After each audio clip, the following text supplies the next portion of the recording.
Sumatera Utara. Sumatera Utara hari ini kembali menjumpai Anda untuk edisi Kamis 12 Desember 2024 bersama saya Lukman Hakim Sitorus. Dan saya Putri Rahmadani Zain. Sejumlah informasi telah dirangkum tim redaksi kami untuk Anda dan berikut informasi selengkapnya.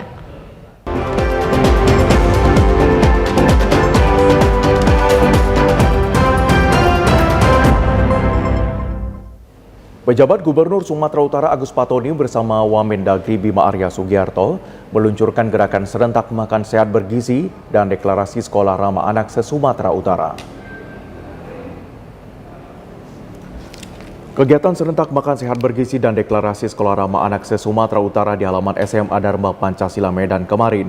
PJ Gubsu mengatakan kedua gerakan serentak ini, baik makan sehat bergizi dan juga deklarasi sekolah ramah anak, rangkaian kegiatan yang melibatkan berbagai komponen masyarakat dalam jumlah besar di Sumatera Utara, seperti pengendalian inflasi, pasar murah, bedah rumah, pangan murah, dan pembangunan sanitasi serentak. Terkait deklarasi gerakan sekolah ramah anak serentak di Sumatera Utara, Agus Patoni bersama seluruh pemangku kepentingan mulai dari pihak sekolah, organisasi seperti TPPKK dan Dharma Wanita, berusaha untuk menciptakan suasana ramah kepada guru agar menjadi teladan motivasi serta inspirasi bagi para siswa. Sementara itu, Wamendagri Bima Arya menyampaikan target Presiden RI Prabowo Subianto adalah bagaimana program makan sehat bergizi menyasar 3 juta anak dalam waktu 3 bulan pada tahun depan, hingga secara keseluruhan bisa mencapai 80 juta orang anak-anak, pelajar serta diperluas lagi bagi ibu hamil dan menyusui. Yang paling penting itu adalah biayanya, anggarannya berapa yang pas disesuaikan dengan kondisi lokal. Ini nomor satu itu, dimensi ekonominya. Nomor dua, dimensi kesehatannya. Jadi harus dipastikan makanan itu memenuhi asupan gizi. Dan yang ketiga, ada manfaat secara ekonomi bagi masyarakat dan bagi warga. Dan itu membutuhkan kolaborasi. Ya, targetnya di bulan Januari itu sudah ada yang terbentuk gitu ya, yang difasilitasi oleh masing-masing pemerintah kota atau pemerintah kabupaten. Pemirsa, tingkat inflasi Provinsi Sumatera Utara dan Kota Medan di bawah rata-rata nasional. Wakil Menteri Dalam Negeri Bima Arya meninjau pasar tradisional di Kota Medan. Bencana alam longsor dan banjir menjadi pemicu kenaikan sejumlah komoditi. Wakil Menteri Dalam Negeri Bima Arya melakukan peninjauan di pasar tradisional Aki Kota Medan pada Rabu siang. Wamendagri yang melakukan peninjauan bersama Wali Kota Medan Bobi Nasution dan PJ Gubernur Sumut Agus Patoni berkeliling pasar yang baru saja direvitalisasi beberapa bulan lalu. Berdasarkan data dari Kemendagri Provinsi Sumut dan Kota Medan, tingkat inflasinya di bawah rata-rata nasional. Bima Arya menyebut jika tingkat inflasi Kota Medan berada di angka 1,88%, untuk memastikan hal tersebut maka Wamendagri langsung melihat kondisi di lapangan. Salah satu penyebabnya yakni bencana alam yang terjadi beberapa waktu lalu yang mengakibatkan sejumlah komoditi mengalami kenaikan. Selain itu, untuk persiapan Natal dan Tahun Baru juga menjadi penyebab kenaikan sejumlah bahan pokok. Namun hal ini bisa diprediksi bersifat sementara dan dalam waktu dekat akan kembali pulih dan juga normal. Dari data Kemendagri, Kota Medan ini dan juga Sumut, tingkat inflasinya di bawah rata-rata nasional jauh. Ya, Medan ini 1,88 catatan kita. Jadi kami ingin melihat di lapangan memang ya, apalagi mendekati persiapan Natal dan Tahun Baru. Memang kalau kita lihat di lapangan tadi beberapa komoditas agak-agak naik, ya seperti tadi cabai dan beberapa sayur. Tapi itu mungkin karena bencana kemarin ya, ada banjir dan longsor. Jadi kita harapkan kembali pulih lah. Pejabat Gubernur Sumatera Utara Agus Patoni menyerahkan DIPA dan TKD tahun anggaran 2025. Agus Patoni menyampaikan pesan Presiden Republik Indonesia fokus belanja pada APBN tahun 2025 difokuskan melalui pembuatan bidang pembangunan prioritas untuk pendidikan, kesehatan, ketahanan pangan, dan perumahan. Pejabat Gubernur Sumatera Utara Agus Patoni menyerahkan daftar isian pelaksanaan anggaran DIPA dan buku alokasi transfer ke daerah atau TKD anggaran 2025 kepada Kementerian Lembaga dan Kabupaten Kota se-Sumatera Utara secara digital. Sebagai informasi, anggaran belanja negara tahun 2025 di Sumatera Utara sebesar 63,24 triliun. Sementara itu anggaran TKD Sumatera Utara sebesar 45 triliun rupiah. Dengan rincian dana bagi hasil 2,51 triliun rupiah. Dan pada kesempatan ini PJ Gupsu Agus Patoni menyampaikan pesan dari Presiden Prabowo Subianto yang mengatakan fokus belanja pada APBN tahun 2025 melalui pembuatan bidang pembangunan prioritas untuk pendidikan, kesehatan, ketahanan pangan, dan perumahan. Pada kesempatan yang sama, Kepala Kanwil DJPB Sumatera Utara, Indra Suparyanto, menyatakan APBN merupakan instrumen penting yang sangat menentukan kemajuan suatu bangsa. APBN merupakan instrumen andalan dalam melindungi masyarakat dan perekonomian dalam menghadapi berbagai gejolak, guncangan, dan krisis. Harapannya yang pertama, ini kan 2024 masih ada waktu 2 minggu lagi ya, 2-3 minggu lah. Nah, proses penyerapan anggaran yang 2024 ini bisa dipercepat, lancar dan mulus. Dan kemudian nanti yang 2025 kalau bisa penyerapan itu bisa dilakukan di awal tahun. Sehingga itu akan membantu masyarakat dan juga pergerakan ekonomi di Sumatera Utara. Sekali lagi. Badan Penanggulangan Bencana Daerah BPBD Kabupaten Deli Serdang masih melakukan pembersihan lumpur membantu masyarakat di perumahan Villa Patumbak Permai, Kabupaten Deli Serdang. Tim gabungan masih melakukan pembersihan ratusan rumah yang terendam banjir pada 27 November 2024 lalu. Curah hujan tinggi mengakibatkan banjir luapan air sungai Seruai menuju perumahan Villa Patumbak Permai dan air mencapai ketinggian 2 hingga 3 meter. Dalam kondisi derasnya air menyebabkan material lumpur masuk ke rumah warga. Koordinator Wilayah 4 BPBD Deli Serdang Nugroho Wijayanto mengatakan pihak BPBD Deli Serdang dibantu TNI, Polri, dan relawan sudah 15 hari membantu warga melakukan pembersihan material lumpur. Terkait pembersihan lumpur, pihak BPBD menurunkan 3 unit mobil karhutlah menyemprot sisa lumpur di rumah warga. Pihak BPBD saat ini memiliki kendala tidak adanya mobil penyedot tinja karena di perumahan ini penuh air dan lumpur. Diharapkan dinas terkait menurunkan armada penyedotan. Kita dibantu dengan PU Medan, 2 ekskavator turun, developer juga turun. Alhamdulillah Pak, kita dibantu Pak. Pak, kita relawan gabungan Pak, ada dari PMI Deli Serdang, PRI Region Sumatera Utara, ada dari Gestar, dari Pramuka Peduli, ada dari Paji Pak. TNI Polri sangat mendukung Pak, karena orang itu pun juga apusan Pak. Salah seorang penghuni di komplek tersebut, Nuriza Putri, mengucapkan terima kasih kepada tim gabungan yang telah membantu warga membersihkan lumpur di dalam rumah maupun di jalan menuju ke komplek perumahan. Yang sudah membantu kami membersihkan rumah ini dari awal banjir sampai saat ini, mereka masih membantu. Kami banyak terima kasih sama relawan-relawan yang ikut membantu membersihkan rumah-rumah kami Pak. Ya dibenahi Pak. Kalau bisa tuh ya benteng-bentengnya ditinggikan, dibeton keliling sama samping-samping sungai biar nggak terjadi banjir lagi. Meski banjir yang melanda Kota Binjai dan Kabupaten Langkat minggu lalu sudah surut, namun warga yang terdampak bencana banjir masih menyisakan luka yang mendalam, terutama untuk memenuhi kebutuhan hidup. Sebagai bentuk rasa kepedulian dan rasa empati, berbagai kalangan masyarakat, pemerintah, dan jajaran pendidikan menggelar aksi penggalangan dana untuk warga yang terdampak banjir. Penggalangan dana diberikan langsung kepada warga terdampak banjir dalam bentuk 9 bahan pokok seperti beras, gula, telur, dan minyak makan. Hal ini dilakukan oleh Sekolah Tinggi Manajemen dan Informatika Komputer Kaputama Kota Binjai, menyerahkan bantuan langsung kepada masyarakat terdampak banjir di Kelurahan Berngam, Kecamatan Binjai Kota. Donasi untuk masyarakat terdampak banjir dilakukan dari berbagai sumber seperti pihak kampus, mahasiswa, dan masyarakat. Penyerahan bantuan 9 bahan pokok ini dilakukan di Posko Bencana Alam BPBD Kota Binjai di Perumahan Nasional Kelurahan Berngam.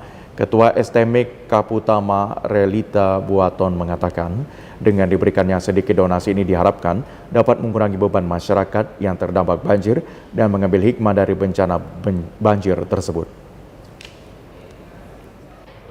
Bantuan sosial ini diperoleh dari donasi atau sumbangan dari dosen, dari mahasiswa, pegawai, dan juga ada dari yayasan. Samping itu juga ada penggalangan dana dari masyarakat sekitar yang diprakarsai oleh BEM Sistemik Utama. Kita berharap dengan bantuan sosial ini bisa membantu untuk meringankan beban saudara-saudara kita yang terdampak banjir. Berdasarkan data dari Badan Penanggulangan Bencana Daerah di Binjai, masyarakat terdampak banjir terdiri dari 3 kecamatan, yakni Kecamatan Binjai Kota, Kecamatan Binjai Selatan, dan sebagian Kecamatan Binjai Utara. Pemirsa, menjelang perayaan Natal dan Tahun Baru 2025, UPT Dinas Bina Marga PUPR Provinsi Sumatera Utara melakukan pemeliharaan jalan di sepanjang Jalan Sudirman, Kecamatan Binjai Kota. Hal ini dilakukan untuk kelancaran mobilitas para pengendara yang akan merayakan Natal dan Tahun Baru. Hal ini disampaikan pengawas proyek pemeliharaan jalan kantor UPT Dinas Bina Marga PUPR Provinsi Sumatera Utara, M. Nur Batubara. Dijelaskannya proyek pemeliharaan jalan di sepanjang Jalan Sudirman dilakukan untuk persiapan libur Natal dan Tahun Baru. Pemeliharaan ruas jalan sepanjang lebih 1 km mulai dari Lapangan Merdeka sampai Tugu Perjuangan. Pemeliharaan ruas jalan tersebut meliputi penutupan lubang jalan dengan diaspal kembali dan diperkirakan akan selesai dilaksanakan dalam waktu sepekan. Saat ini proses pemeliharaan jalan sedang berlangsung dan sedikit gangguan lalu lintas untuk warga yang melintas. Dinas Bina Marga PUPR Provinsi Sumatera Utara berharap dengan ruas jalan di pusat perkotaan yang mulus dan terjaga akan mendukung mobilitas masyarakat agar tetap lancar. Ruas jalan yang mulus tentu akan memperlancar mobilitas masyarakat dan menjaga keamanan dan kenyamanan masyarakat saat melakukan perjalanan di libur akhir tahun. PU Provinsi PUPR Binjai dalam hal menyambut Nataru untuk mengadakan pemeliharaan ruas jalan Jenderal Sudirman. Jadi kegiatan ini kami laksanakan untuk pemeliharaan di mana jalan yang berlubang itu kita tutup untuk kelancaran pengguna jalan. Arti kata untuk menyambut Nataru itu masyarakat nyaman melintasi ruas ini. Sejumlah informasi aktual lainnya akan kami sampaikan usai jeda berikut. Tetaplah bersama kami.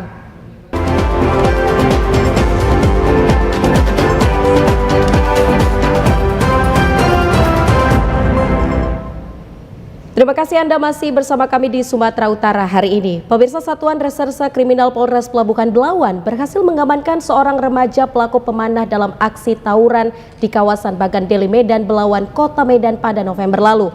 Polisi masih memburu rekan pelaku yang merupakan otak pemanahan sejumlah remaja tersebut. Satreskrim Polres Pelabuhan Belawan berhasil menangkap seorang remaja berinisial AP, 16 tahun, warga lingkungan 5 Lorong Tanjung Pasir, Kelurahan Bagandeli, Kota Medan. Pelaku ditangkap usai petugas menerima laporan keterlibatan pelaku dalam aksi tawuran yang menyebabkan seorang remaja berinisial R, 15 tahun, terkena anak panah di bagian wajah pada awal November lalu. Kapolres Pelabuhan Belawan AKBP Janton Silaban mengatakan tawuran antar lingkungan 4 dengan lingkungan 5 di Bagandeli terjadi karena dendam, karena pada tahun 2023 lalu seorang pemuda dari lingkungan 4 meninggal dunia akibat tawuran. Pelaku yang tergabung dalam kelompok Power Rangers Pasir juga melakukan tawuran berulang kali. Pelaku AP terekam video amatir ikut dalam tawuran dan membawa celurit. Sebelum kita lakukan penangkapan, mereka sudah melakukan tawuran berulang kali.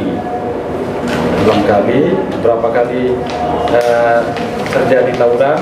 Ya, salah satunya ini video pelaku AB ini, dan ini kelewang panjangnya berbentuk celurit. Ini kami mengembangkan kaitannya dengan kasus penembakan terhadap remaja warga lingkungan 4 ya, yang kena panah di hidung. Saat ini Polres Pelabuhan Belawan sedang memburu rekan pelaku yang merupakan otak tawuran sekaligus pemanah. Pelaku yang masih di bawah umur ini dikenakan undang-undang darurat dan diproses hukum untuk memberikan efek jera bagi pelaku tawuran yang meresahkan masyarakat. Sejumlah warga yang tergabung dalam masyarakat Binjai Utara mendatangi gedung DPRD Kota Binjai menyampaikan keluhan terkait rusaknya jalan yang diakibatkan proyek galian pipa saluran air di sepanjang jalan Kecamatan Binjai Utara. Koordinator aksi Julham mengatakan sampai saat ini belum ada itikat dari perusahaan untuk mengaspal kembali bekas korekan jalan yang rusak, sehingga warga menjadi sulit melakukan aktivitas. Diminta kepada perusahaan proyek untuk memberikan kompensasi atau ganti rugi kepada para pedagang yang mengalami kerugian akibat adanya proyek galian pipa air tersebut. Aspirasi mereka telah diterima oleh anggota DPRD Binjai. Rencananya dalam waktu dekat DPRD Binjai berjanji akan segera menggelar rapat dengar pendapat dengan mengundang pihak perusahaan dan warga yang terdampak proyek galian pipa untuk dicarikan solusi. Proyek galian pipa air ini dikerjakan oleh perusahaan BUMN milik pemerintah pusat. Pemasangan pipa bawah tanah sebagai tempat saluran penyuplai air dari Binjai ke kawasan industri Medan Kim. Sebagian proyek pemasangan pipa saluran air sudah selesai dikerjakan, namun bekas jalan yang dikorek belum sepenuhnya diperbaiki. Yang kita minta itu setelah pengorekan pipa dan kita minta langkah pasti kapan akan dikerjakan pengaspalannya, karena banyak korban sudah yang menjeblos ini. Nah, yang kedua, kita ingin adanya kompensasi terhadap UMKM yang terdampak di Binjai Utara. Jadi kasihan juga mereka karena penggalian mereka omset berkurang. Dan tambahan satu lagi, kita ingin juga penerangan jalan lah di kampung supaya terang benderang jauh dari maling. Akibat kesalahpahaman komunikasi antar dua ormas di Serdang Bedagai, bentrok antar kedua kubu pecah dengan adanya penurunan salah satu pelang ormas PP di Perbaungan. Beruntung petugas gabungan dari Mapolres Sergai berhasil mengurai dan memediasi miskomunikasi tersebut.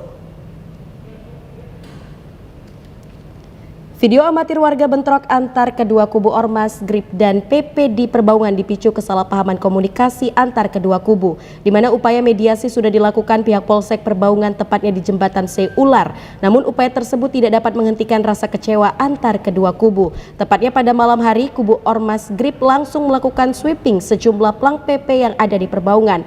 Mendengar kabar tersebut, ormas PP tersulut emosi dan bentrok antar kubu tidak terelakkan lagi. Kapolres Sergai AKBP John Heri Rakuta Tepu yang turun ke lokasi langsung mengambil tindakan tegas dengan memisahkan kedua kubu dan menjaring setiap warga yang membawa sajam. Dari hasil di lapangan terdapat satu oknum ormas yang terluka dan sudah membuat laporan polisi. Sementara pihak Polres langsung membawa para perwakilan ormas untuk dilakukan mediasi untuk meredam aksi susulan yang lebih besar. John Rakuta menghimbau kepada warga, masyarakat dan ormas untuk saling menjaga kekondusifan Serdang Bedagai dari hal-hal yang anarkis yang dapat merugikan kita dan masyarakat lainnya.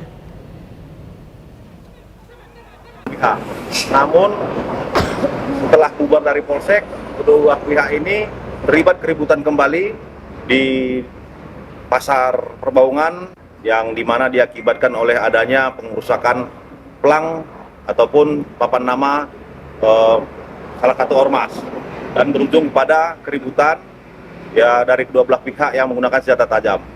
Dan kami dari kepolisian sudah berhasil mengamankan kurang lebih 5 orang yang membawa senjata tajam. Pemerintah Provinsi Sumatera Utara menggelar ujian seleksi pegawai pemerintah dengan perjanjian kerja atau P3K di Balai Penjaminan Mutu Pendidikan Provinsi Sumatera Utara, Jalan Bunga Raya Medan. Ketua Tim Pengadaan Badan Kepegawaian dan Pengembangan Sumber Daya Manusia Medan, Alfi Rahman, mengatakan sebanyak 6.865 orang yang mengikuti seleksi P3K Kota Medan terdiri dari tenaga guru, kesehatan, dan teknis. Badan Kepegawaian Negara telah mengeluarkan jadwal ujian P3K yang berlangsung di Lembaga Penjaminan Mutu Pendidikan Provinsi Sumatera Utara sejak tanggal 8 hingga 14 Desember 2024 mendatang. Ujian ini diawasi dengan ketat seperti melarang para peserta ujian seleksi P3K tidak membawa barang pribadi ke ruangan ujian selain perlengkapan ujian. Kepala Balai Penjaminan Mutu Pendidikan Provinsi Sumatera Utara Tajudin Idris menegaskan seluruh peserta mendapatkan pelayanan dengan baik selama ujian. Seleksi ujian P3K berlangsung 2 sesi dalam 1 hari. Balai Penjaminan Mutu Pendidikan Provinsi Sumatera Utara berkomitmen meningkatkan kualitas fasilitas dan pelayanan. Kegiatan seleksi P3K se-Indonesia yang salah satunya dilaksanakan di Balai Penjaminan Mutu Pendidikan Provinsi Sumatera Utara. Sebenarnya di Sumut ini itu ada 6 titik. Nah, termasuk di Nias, Pakam, terus PRSU, ini salah satunya. Tadi Bapak juga. Pemirsa, sejumlah informasi lainnya akan kami hadirkan usai jeda pariwara berikut ini. Tetaplah bersama kami di Sumatera Utara hari ini. Calon Gubernur Sumatera Utara nomor urut 1 Bobi Nasution menyikapi hasil akhir penghitungan suara oleh KPU Sumut yang menyatakan dirinya unggul suara dari paslon lainnya, yakni Edi Rahmayadi. Bobi berterima kasih kepada masyarakat dan menunggu hasil penetapan oleh KPU dan putusan MK. Hal itu disampaikan usai meninjau pasar di Kota Medan bersama Wakil Menteri Dalam Negeri Arya Bima pada Rabu siang. Sebelumnya Komisi Pemilihan Umum Provinsi Sumatera Utara mengumumkan hasil akhir pemungutan suara pada Pilgub 2024. Dalam rapat pleno terbuka menyebutkan bahwa paslon nomor urut 1 Bobi Surya unggul 3.645.611 suara dari paslon nomor urut 2 Edi Hasan yang memperoleh suara sebanyak 2.009.311 suara. Dari 33 kabupaten kota di Sumut, Bobi unggul 30 kabupaten kota. Menanggapi hasil penghitungan suara KPU Sumut, Bobi mengatakan bahwa pihaknya berterima kasih kepada masyarakat Sumut dan pihak penyelenggara maupun keamanan yang sudah mensukseskan Pilkada Sumut. Ya pokoknya nanti kita ikutin dulu. Yang pasti tentunya kita ingin semua tahapan ini bisa berjalan dengan lancar. Kita ingin semua masyarakat juga bisa mengikuti tahapan ini dengan sebaik-baiknya. Setelah pengumuman kemarin ya tentunya kami berterima kasih kepada seluruh masyarakat, seluruh penyelenggara yang mengamankan, TNI Polri semuanya. Sementara itu, kendati turut mengapresiasi kerja Komisi Pemilihan Umum dan Badan Pengawas Pemilu Sumut dalam penyelenggaraan pemilihan Gubernur dan Wakil Gubernur Sumut 2024. Namun tim hukum dan perwakilan saksi pasangan calon petahana Edi Rahmayadi Hasan Basri Sagala menolak penandatanganan berita acara hasil rekapitulasi perolehan suara Pilkada Sumut 2024. Perwakilan tim saksi dan hukum pasangan calon gubernur dan wakil gubernur Sumut petahana Edi Rahmayadi Hasan Basri Sagala menolak hasil rekapitulasi suara Pilkada Sumut 2024 yang memenangkan pasangan calon Bobi Nasution dan Surya dengan selisih 1 jutaan lebih suara atau terpaut 30%. Perolehan suara tersebut disepakati setelah seluruh KPU Kabupaten Kota di Provinsi Sumut menyampaikan hasil perhitungan suara di masing-masing tempat pemungutan suara. Tim perwakilan saksi Edi Hasan, Leonardo Marbun mengatakan, tim hukum Edi Hasan akan melakukan upaya gugatan ke Mahkamah Konstitusi sebab menurut pengamatan mereka terdapat sejumlah pelanggaran seperti keterlibatan aparatur negara hingga tingkat partisipasi pemilih yang cukup rendah. Atas dasar hal ini, perwakilan saksi tim Edi Hasan yang hadir pada rapat pleno rekapitulasi suara Pilkada Sumut 2024 yang digelar oleh KPU Sumut menolak menandatangani berita acara penetapan perolehan suara sebagai bentuk protes.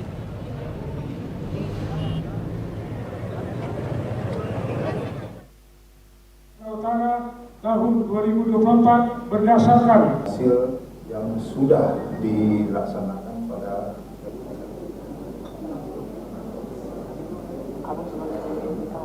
dan seterusnya memutuskan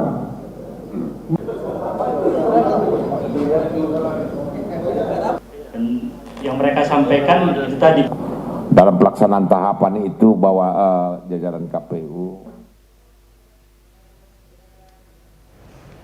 dinilai banyak melakukan kecurangan dalam memenangkan Bobi Surya di Pilgubsu. Paslon nomor urut 2 Edi Hasan melayangkan gugatan hasil Pilkada Sumut ke Mahkamah Konstitusi.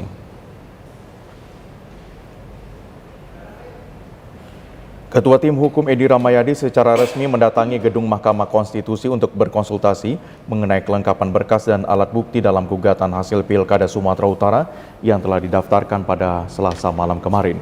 Adapun sejumlah persoalan yang menjadi dalil diajukan sengketa hasil Pilkada Sumut ke MK dinilai oleh tim Edi Hasan tidak mencerminkan rasa keadilan. Pihaknya mempersoalkan pelaksanaan pemungutan suara di 4 kabupaten kota, yakni Kabupaten Langkat, Binjai, Medan, dan Kabupaten Deli Serdang yang pada 27 November lalu sedang terkena musibah banjir.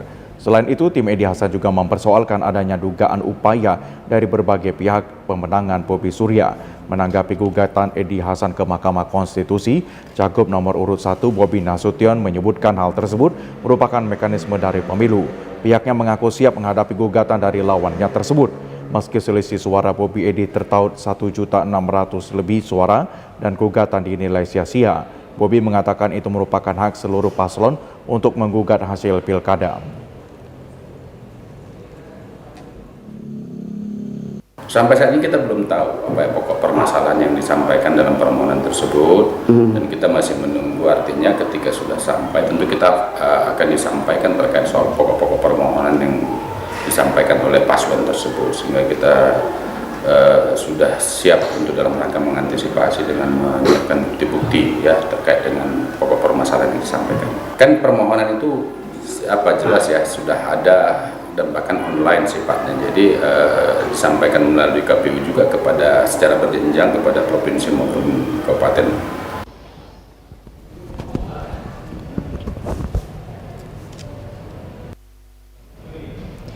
Pemirsa, dinilai banyak melakukan kecurangan dalam memenangkan Bobi Surya di Pilgubsu. Paslon nomor urut 2 Edi Hasan melayangkan gugatan hasil Pilkada Sumut ke Mahkamah Konstitusi.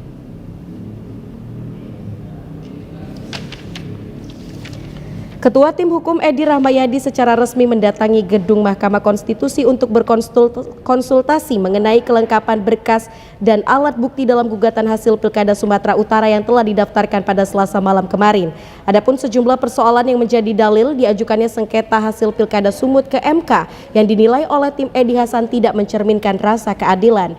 Pihaknya mempersoalkan pelaksanaan pemungutan suara di 4 kabupaten kota, yakni Kabupaten Langkat, Kota Binjai, Kota Medan, dan Kabupaten Deli Serdang yang pada 27 November lalu sedang terkena musibah banjir.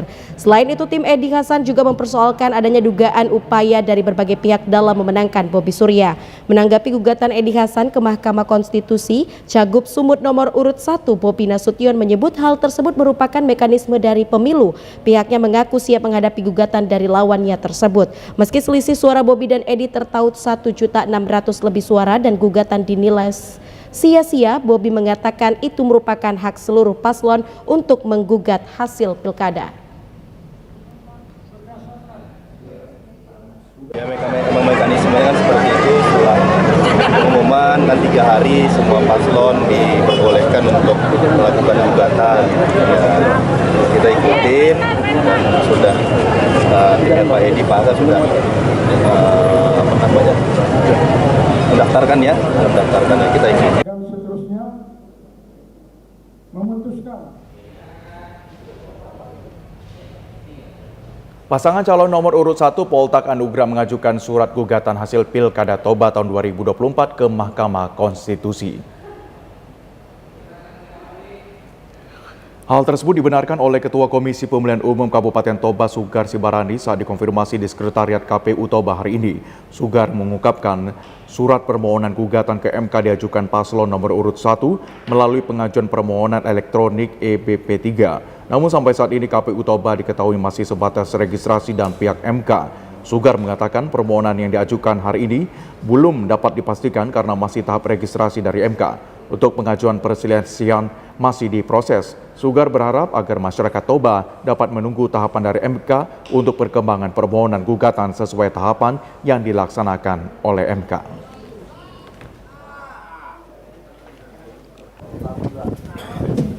Sampai saat ini kita belum tahu apa pokok permasalahan yang disampaikan dalam permohonan tersebut, dan kita masih menunggu. Artinya ketika sudah sampai, tentu kita akan disampaikan terkait soal pokok-pokok permohonan yang disampaikan oleh paslon tersebut, sehingga kita sudah siap untuk dalam rangka mengantisipasi dengan menyiapkan bukti-bukti ya terkait dengan pokok permasalahan yang disampaikan. Kan permohonan itu jelas ya sudah ada dan bahkan online sifatnya, jadi disampaikan melalui KPU juga kepada secara berjenjang kepada provinsi maupun kabupaten.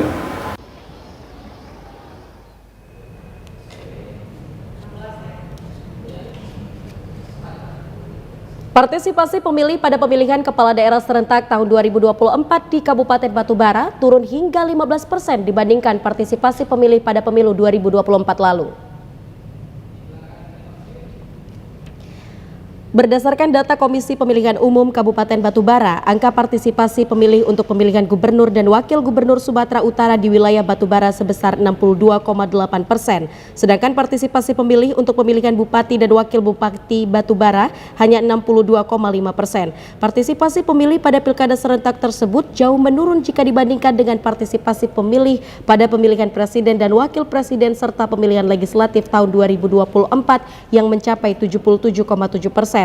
Sebelumnya KPU Batubara menargetkan partisipasi pemilih pada pilkada serentak tahun 2024 bisa mencapai 80%. Anggota KPU Batubara Divisi Sumber Daya Manusia dan Partisipasi Masyarakat Abdillah mengatakan turunnya partisipasi pemilih pada pilkada tahun ini dipengaruhi faktor cuaca, di mana saat hari pencoblosan turun hujan berkepanjangan sehingga menyulitkan warga datang ke tempat pemungutan suara untuk menggunakan hak pilihnya. Kalau untuk dibanding pemilu 2024 kemarin, hari ini kita jauh menurun karena pada saat pemilu kemarin tingkat partisipasi pemilu itu 77,7 untuk partisipasinya. Nah, untuk penyebab yang terjadi pada saat di hari H kemarin itu cuaca ataupun kondisi alam yang tidak memungkinkan ataupun yang menyulitkan untuk para pemilih hadir ke TPS di hari pemilih kemarin.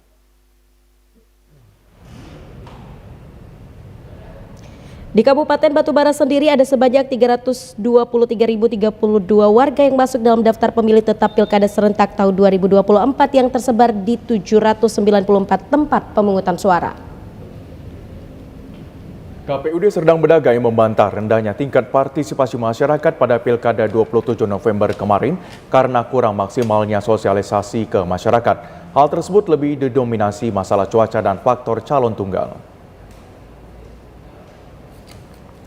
Bantahan tersebut disampaikan Komisioner KPU Liston Saragi di sela kegiatannya di kantor KPU. Jumlah partisipasi masyarakat pada 27 November 2024 lalu berada di angka 59,9% atau sekitar 290.578 untuk pemilih gubernur dan wakil gubernur, bupati dan wakil bupati 290.537 pemilih.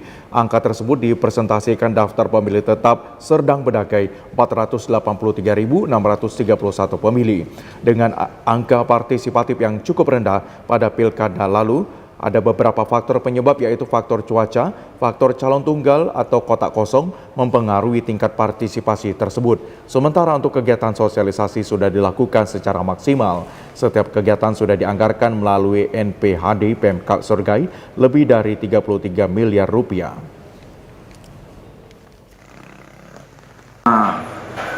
Dugaan kita ini pertama ini cuaca ya, sebagaimana kita ketahui di Kabupaten Serdang kemarin itu hanya diikuti oleh satu paslon definitif. Jadi kan bisa jadi ini mempengaruhi animo masyarakat untuk datang ke TPS.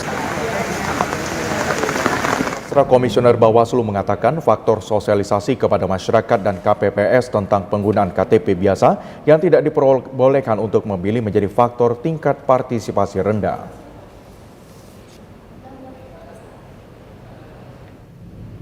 Meningkatnya angka golput atau menurunnya partisipasi pemilih pada Pilkada Sumut 2024 menjadi sorotan bagi pihak penyelenggara yaitu KPU Sumut. Selain faktor bencana alam, banjir dan longsor yang menyebabkan rendahnya partisipasi pemilih, minimnya strategi sosialisasi dinilai juga menjadi salah satu faktor tingginya angka golput pada Pilgubsu kali ini.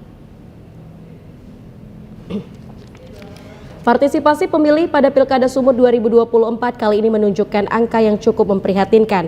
Pasalnya berdasarkan data yang diperoleh dari total daftar pemilih tetap Pilgubsu 2024 yang berjumlah 10 juta lebih. Namun partisipasi pemilih hanya berjumlah 5 juta lebih atau dengan presentasi 52,5%.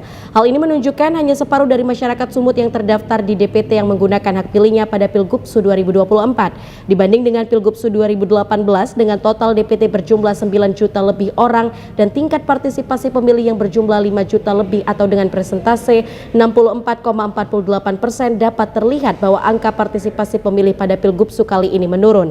Pengamat pemilu yang juga merupakan mantan Ketua KPU Sumut Yul Hasni mengatakan, selain faktor bencana alam yang dialami beberapa daerah di Sumut pada hari pencoblosan, strategi sosialisasi penyelenggara juga perlu dilakukan evaluasi. Kalau Papua penyelenggara di bawah tidak masih mendapatkan informasi, dia juga. Ya, kita tahulah kan sosialisasi KPPS itu banyak sekian berapa kali, nggak bisa hanya sekali saja. Kalau dalam konteks sosialisasi terkait dengan regulasi itu barangkali yang belum masif, dan kita tahu penyebabnya apa. Nah, pemahaman penyelenggara tingkat bawah saya yang perlu kita buat, sehingga tidak terjadi persoalan-persoalan bawah, konflik dan sebagainya. Yul Hasni juga menyoroti peran penyelenggara pemilu di tingkat bawah seperti panitia penyelenggara kecamatan atau PPK hingga KPPS yang dinilai kurang maksimal dalam bekerja.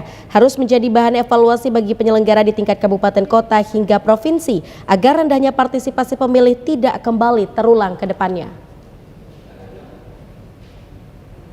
Sumatera Utara hari ini akan segera kembali. Tetaplah bersama kami.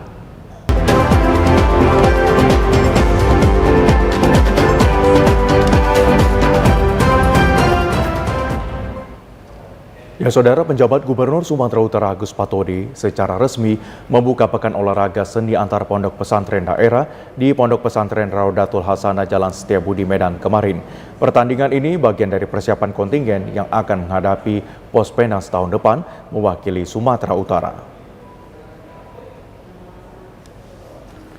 Pemerintah Provinsi Sumatera Utara resmi membuka pekan olahraga dan seni antar pondok pesantren se-Sumatera Utara.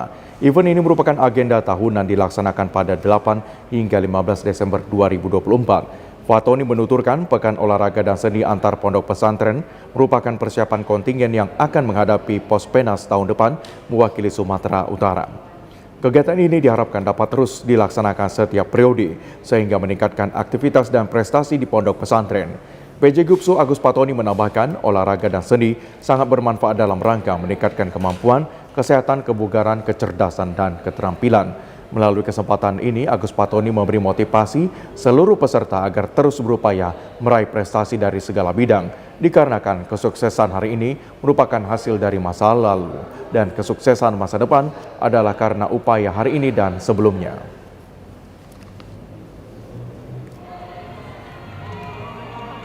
Ini adalah ajang untuk menyeleksi yang nantinya akan mewakili Sumatera Utara di tingkat nasional.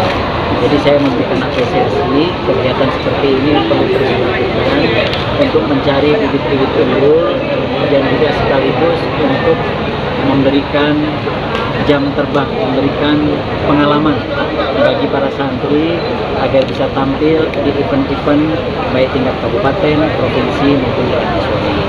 Ini juga penting dalam rangka untuk lebih melengkapi pengalaman sekaligus modal bagi santri untuk menghadapi kehidupan di masa yang akan datang. Berikut informasi perakiraan cuaca di sejumlah daerah di Sumatera Utara dari Badan Meteorologi, Klimatologi, dan Geofisika Wilayah 1 Medan yang berlaku pada Jumat 13 Desember 2024.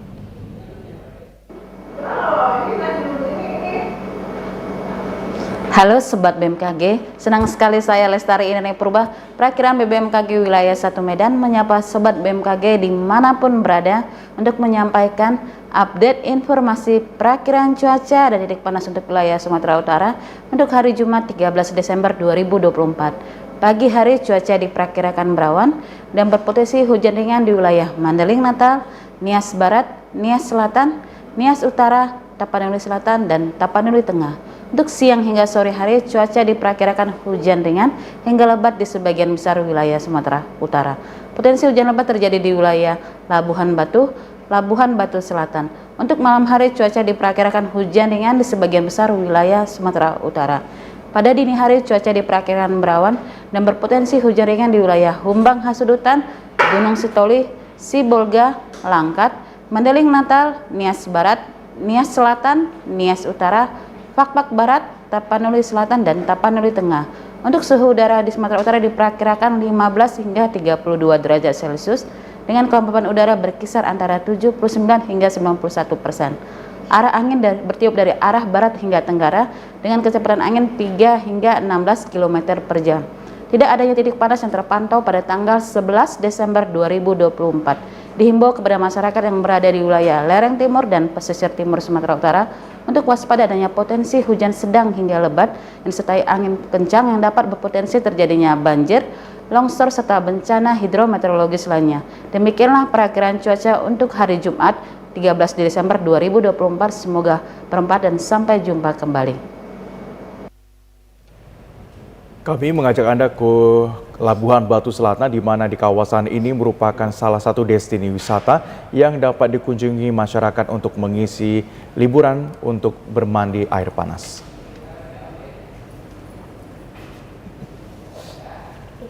Sumber air panas yang muncul dari pengeboran perusahaan tambang minyak pada tahun 1982 silam di Dusun Sisumut Bom kini dimanfaatkan pemerintah daerah bekerja sama dengan pemilik lahan untuk dijadikan tempat wisata. Pemandian sumber air panas berada di tengah perkebunan kelapa sawit milik warga mengalir begitu saja.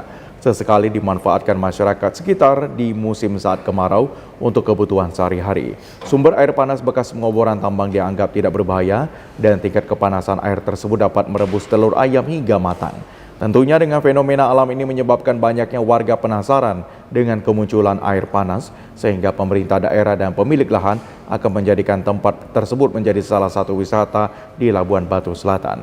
Salah seorang warga Nasir yang tinggal di sekitar sumber air panas mengatakan asal mula munculnya air panas dari galian tambang minyak Haltek dan tempatnya ditutup serta dipagar. Dengan kondisi terkesan tidak terawat, kurang perhatian dari beberapa masyarakat mengambil besi dan setelah pipanya dipotong, maka muncul air panas dari pipa tersebut sejak tahun 1982 sampai sekarang.